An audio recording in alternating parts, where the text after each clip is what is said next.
Vedare tinokuchingamidzai zvekare kune chimwe chirongwa pano paZim Facebook Secrets and Confessions. Tadzoka zvekare nemamwe mamessages. Regedzai tibva tapinda mumamessages edu atadzoka takakubatirai. Message yedu yekutanga yakamira sekudai so: hanzi makadi zvenyu mukoma, ndinokumbirawo kuti munge muchindiposterawo nyaya yangu makavikawo chitupa changu. Ndauyawo pano ndeine confession yangu iyo yandiinayo. Confession yangu yakamira sekudai so: ininiwo ndiri mudzimai, zita rangu muchanditi Ruvimbo, not my real name, uye zvekare ndakakurirawo muChatcomb muHarare. Vabereki vangu vainge vari vanhu vainge vasina mari. As a matter of fact, kudzinza rekwedu vanhu vose vanotambura, tingoriwo mhuri yekutambura, asi ndini wekuzotanga kuitawo mari mudzinza. Kusvika pari nhasi ndini ndega ndineimba muHarare, because for vabereki vangu, even though vainge vari macivil servants, but vakatotadzawo kutotenga imba zvayo munomo muHarare. But inini ndakakwanisa kuzototengawo imba kuno kuBorodale. Motikari ndinadzo, uye zvekare ndinotoraramawo upenyu hwandainge ndisingatomboroti zvacho sekuti ndinokwanisa kuzorarama upenyu hwakadaro. Pari zvino ndiri kurarama upenyu hwemari, but mari yangu haina kuchena. I still remember so many nights when we would go to bed hungry, kuzosvikawo ndichizopindawo murima ndichibatana nemabasa awa ekuti ndinge ndichiita mari. Zvakaitika mukoma ndezvekudai so: mainge muri mugore ra2016, ndainge ndiine pfungwa dzekuti handidi kuraramawo upenyu hunorwadza ndichishaya mari seupenyu hwairaramwa nevabereki vangu, uye zvekare ndo zvakakonzeresa kuti ndisatombofarira marriage zvachose, because ndainge ndichishaya murume wacho wekuti anokwanisa kundipa mari, anokwanisa kundichengeta. Apa ndaiona vamwe vachirarama upenyu hwepamusoro-soro. Mumwe musi ndakasangana nemukadzi ainge ariwo wechidiki, ainge akapfekawo zvemhando yepamusoro. Aiva nekahandbag kake kainge kakanaka keLouis Vuitton, apa achidriva BMW X6. Akandibvunza kuti unoda pfuma here? As a matter of fact, akandipfimba mukadzi uyu. Ndokusaka ndakazotanga kuzoziva zvakawanda pamusoro pake. Ndaisatozviziva kutoti kunze uko kune vamwe vanokwanisa kutofambidzana vari vanhukadzi chete. Ndakabva ndati handina nguva yemajokes. I thought kuti maybe she was just joking. Nezvose zvaainge achitaura zvainge zvisinga make sense kwandiri, kuti iye anondida apa achindibvunza kuti unoda kupfuma here in the same sentence. Asi ndakazotanga kufunga zvekare.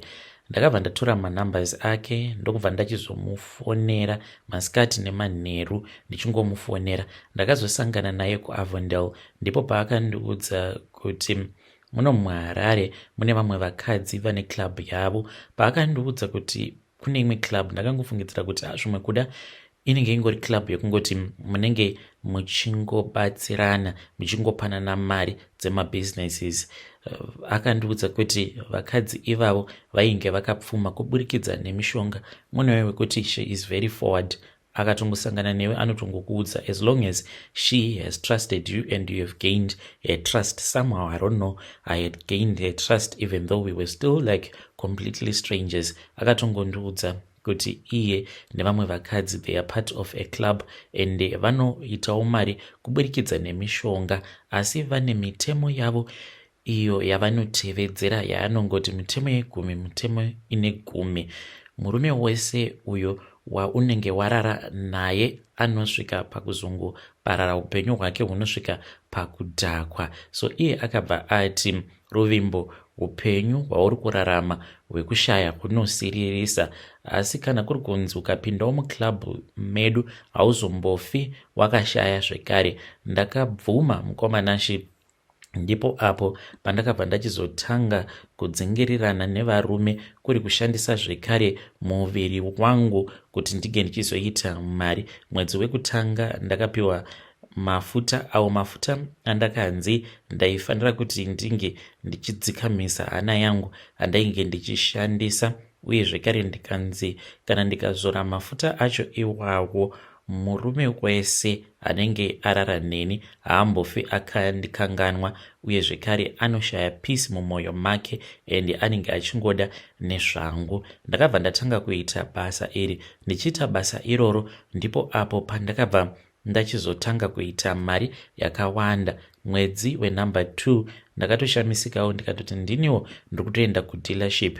Ndakaenda ndikabva ndanotenga Mercedes Benz, asi mwoyo wangu wainge waoma sedombo, zviya zvekunzi unonzwira munhu tsitsi kana wasvika panguva yacho chaiyo chaiyo. Hapana kana umwe chete zvake waunombofa wakanzwira tsitsi. Ndipo apo pandakabva ndachizobata chiraramo chehama dzangu, uye zvekare nekuita kuti hama dzangu dzinge dzichizorarama dziri muurombo. Hakuna anombofa akabudirira. Kunyange ukabata mari yacho iyoyo haingambofi yakakushandira, nekuti inenge iri cashed money at all. Kunyange ukatanga business iroro hakuna kwarinosvika. Iwewe uchiti ndikuda kunotenga motikari, ndoshandisa motikari iyoyo kuti ndige ndichizoita mabusinesses angu. Ipapo mukomanashi ndopaunoona kuti unenge uchitotamba nenguva, because inini ndinenge ndiri one step ahead seimwe cousin brother yangu. Izvi ndo zvandakaita pandakanzwa zvichinzi ainge atenga kaToyota Dyna kake. Ndakadzokera kwaari mukadzi uya ndokubva ndanze ndinge ndichiumba hama dzangu. Ndakaita musoro wese wezuva ndichiumba karori, ndokubva ndachizodzokera nako. Karori aka takabva tachizoenda tikanokasiya kumakuva. Munoziva here mukomanashi kuti dzainge dziri mhiko dzinoreva kuti kudii? Handiti kumakuva hakuna chipenyu chinowanikwa. Chose chinonzi chinoenda kunosiwa kumakuva chinenge chiri chinhu chinenge chisisina mweya wekurarama. Saka kana kuri kunzi bhizinesi rako rikaenda rikanodeketererwa kumakuva, zvinoreva kuti rinenge rakatofa. Iye achizosara achiti heye ndikuda kuita chakati, aitorongera karori kake ikako, asi chaibuda hapana, nekuti achinoronga maplanzi ake aizowanikwa akakombwa nemweya yevanhu vakafa. Vaivaya vakafa vasina kana chinhu ndivo vaizomuteverera vachimubvunza kuti ko iwe unogoda kupfuma sei? Uya kwatiri isu tinge tichizova masawira ako, nekuti isuwo takafa tisina chatainge tiinacho. Achiti kana akabata mari iyoyo yaingonoperera kukarori kake ikako. Ndo mhiko dzandakamuitira.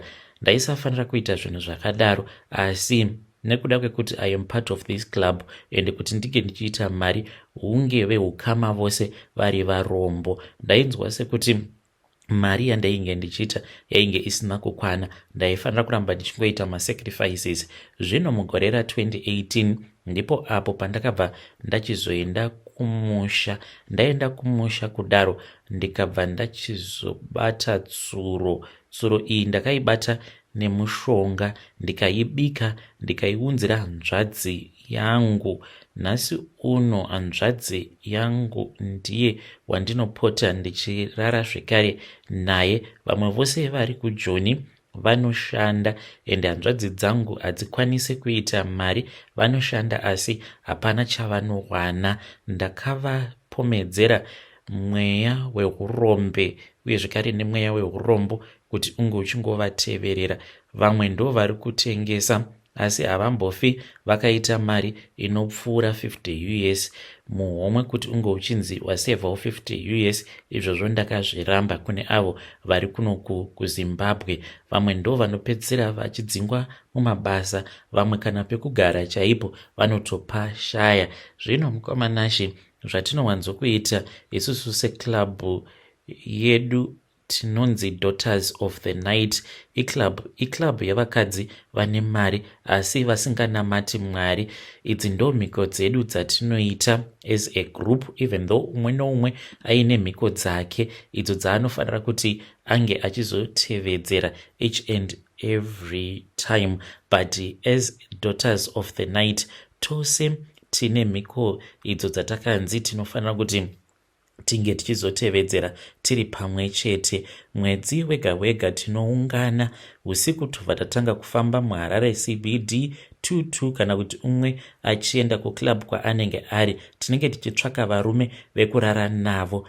Tifanire kuti tinge tichibhadharisa varume avo vatinenge tichazorara navo. Murume iyeye unotomutengera doro, and no matter what haufaniri kuti unge uchigamuchira mari yaanokupa, otherwise miko dzacho hadzitomboshandi zvachose. So mukomanashi ndo zvatinoita izvozvo, tinopinda mumaclubs totsvaka zvedu varume, then tobva tichizotanga kunwa navo. Kana kutongosangana nemurume mutauni, iye utongofungidzira kutongoti utongoriwo hure, motongorarana paya paya.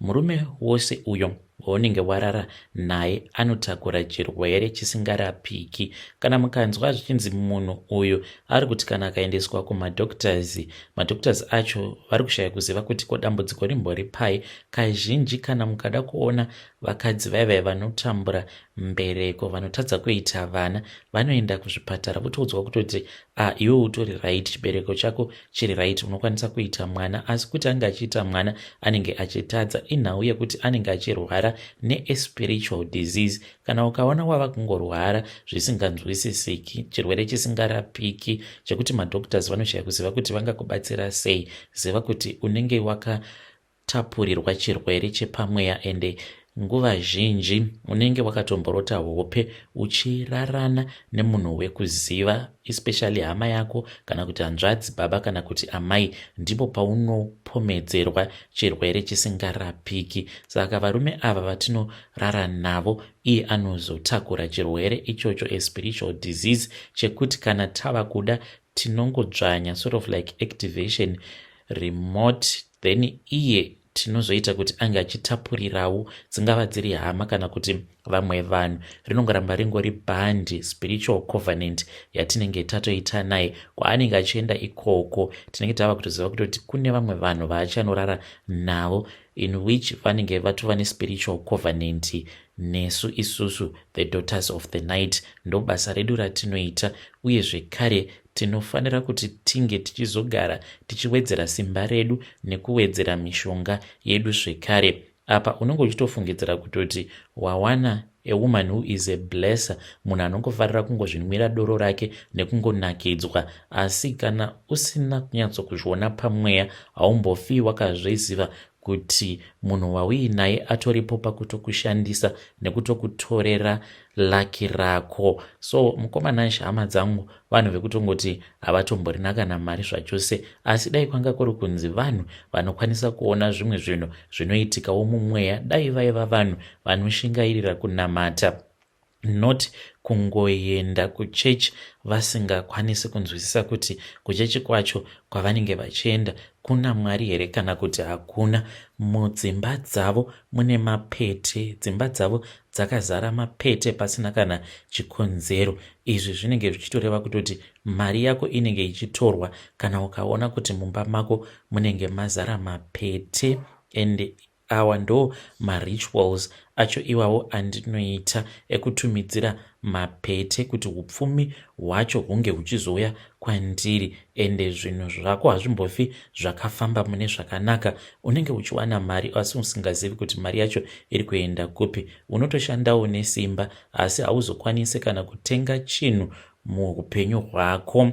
Uye zvekare ndine mari yakawanda mukomanashi, ndine imba sezvandataura kuno, uye zvekare ndine motikari dzinopfuura 5, mari yakawanda. Kana ndichitoti handina mari ndinenge ndiine 10,000, ndo yandinenge ndichitoti handina mari. But even though ndichiita zvose izvi mukoma, but rugare ndakazosvika pakuzviona kuti mari yeropa haina rugare. Ndinoziva kutoti ndakatotengesa soul yangu, handikwanisi kuroorwa, handikwanisi kuva nemhuri, ndiri mudzimai ane mari, asi ndichiziva kuti upenyu hwangu haungambofi hwakapfuura makore akawanda. Ndinotya kufa, uye zvekare ndinotya kuti kana ndikatanga kuenda kuchechi ndinozorasikirwa nemari yandiinayo, nekuti ko ndingagoraramireiko kana pasina mari. Ndinodawo kubvunza kubva kwamuri mhuri yeZimbabwe, ndingaitawo sei? Zvinoita here kuti ndige ndichidzokera kuna Mwari, pane mumwe munhu anokwanisa kundibatsira here panapa? Nekuti chandinotya ndechekuti ko kana ndikasiya klabhu iyi handizofa here nekukasika, nekuti vanhu vacho vane simba, mahigh priestesses vemuklabhu medu vane simba. Ndinoziva kuti ndiri kurarama ndiri murima, asi mumwoyo mangu mune chido chekuonawo chiedza, kuraramawo ndiri mukati mechiedza. Ndaneta nekuramba ndichingorarama ndiri murima. Vedare ndo meseji iyo yandakatumidzirwa ichibva kuna vanzvadzi vedu. Ngatizamei kuti tinge tichitaura navo vanzvadzi vedu ava mucomment section. Zvakangooma hazvo veduwe, strange things indeed they do happen in this world. Ngatizamei kuti tinge tichitaura navo vanzvadzi vedu ava mucomment section. Hei, pakaipa, asi hanzi handina zororo mukati mekurarama kwangu. Tell me, what do you think about it? Hanzi kunyange ndiine mari asi zororo handitomborina. Hanzi kana ukaona mumba mako mava nemapete, ziva kuti unenge uchitorerwa mari. Hanzi ndo kutokubira kwatinenge tichitoita upfumi hwako. Strange things indeed they do happen in this world. Asi zvatinoitana sevanhu vatema zvinongorwadza hazvo.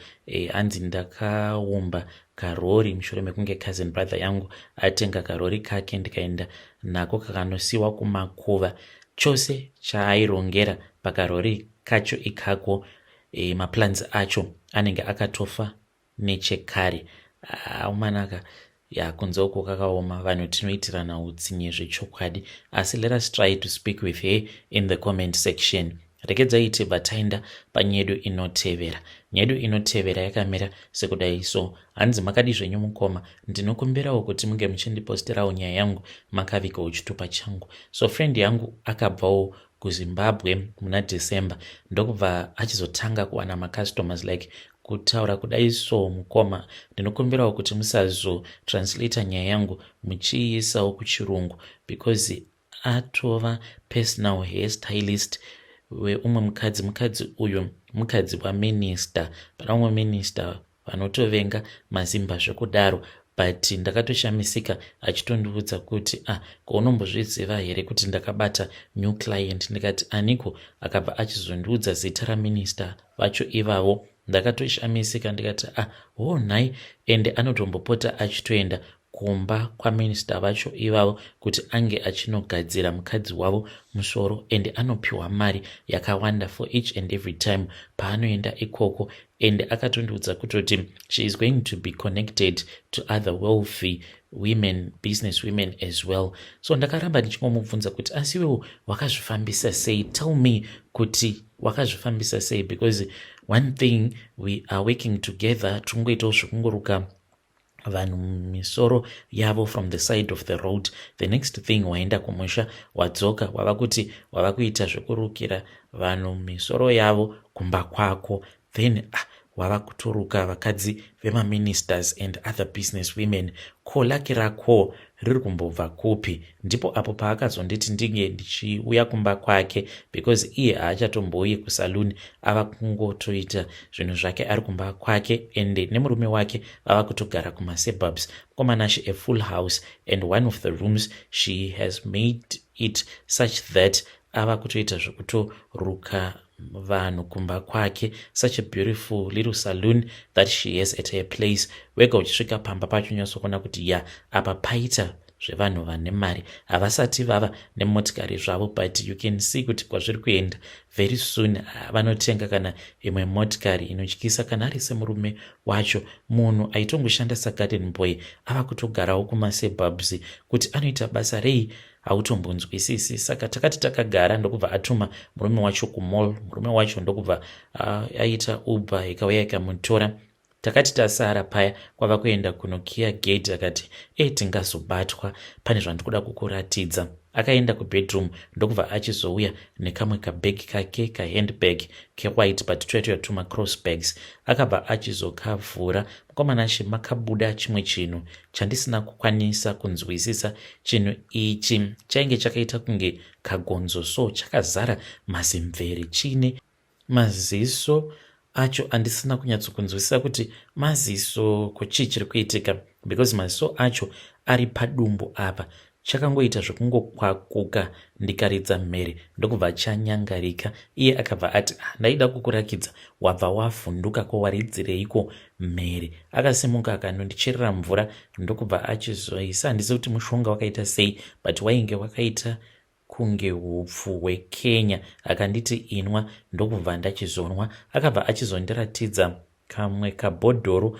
Mubhodhoro umu mune mafuta andakatoona kutoti awa mafuta eLucky akaita red, uye zvekare muine munzwa mukati mumafuta acho iwawo. Akanditi ndo izvozvo zviri kumupa Lucky. Akati kana ndichida anokwanisa kundibatsira. Saka ndichiawo panapa ndikudawo advice kubva kumhuri yeZimbabwe. Ndiri munhu anonamata. Iye akanditi saka kunamata kwacho iwewe unotozviziva kutoti ndaitokukunda kunamata kana kutsanya, but ndakabuda nei.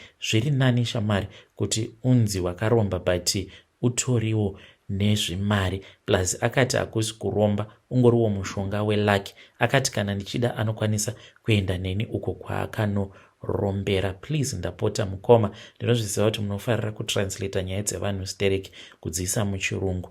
Please iyi musazoitranslata muchiisa muchirungu. Please, I would appreciate that. Vedare ndo message iyo yandakatumidzirwa ichibva kuna ichibva kuna vanzvadzi vedu. Ngatizamei kuti tinge tichitaura navo vanzvadzi vedu ava mucomment section. Strange things indeed they do happen in this world. Zvakangooma hazvo vedu we. Pakaipa.